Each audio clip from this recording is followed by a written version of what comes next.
کعب بن عجرہ رضی اللہ عنہ سے مروی ہے کہ نبی صلی اللہ علیہ وسلم نے جب کعب رضی اللہ عنہ کو نہ پایا تو ان کے متعلق پوچھا۔ لوگوں نے کہا وہ بیمار ہیں۔ آپ چلتے ہوئے ان کے پاس آئے۔ جب ان کے پاس پہنچے تو آپ نے فرمایا کعب خوش ہو جاؤ۔ ان کی والدہ نے کہا کعب تمہیں جنت مبارک ہو۔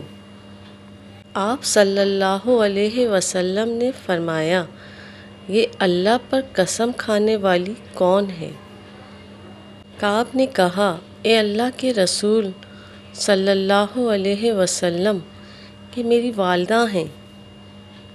آپ صلی اللہ علیہ وسلم نے فرمایا کعب تمہیں کیا معلوم کہ شاید کبھی کعب نے بے فائدہ فضول گفتگو کی ہو یا جو چیز اس کی ضرورت کی نہ تھی اسے روکا ہو۔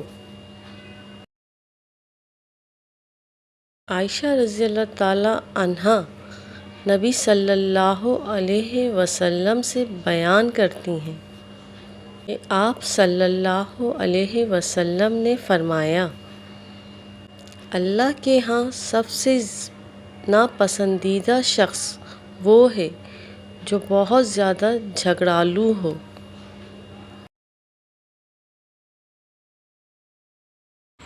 انس بن مالک رضی اللہ عنہ نبی صلی اللہ علیہ وسلم سے بیان کرتے ہیں آپ صلی اللہ علیہ وسلم نے فرمایا جانتے ہو چغلی کیا ہے؟ صحابہ نے کہا اللہ اور اس کا رسول بہتر جانتے ہیں۔ فرمایا کسی شخص کی بات دوسرے کے سامنے اس طرح بیان کرنا کہ ان کے درمیان فساد برپا کر دے۔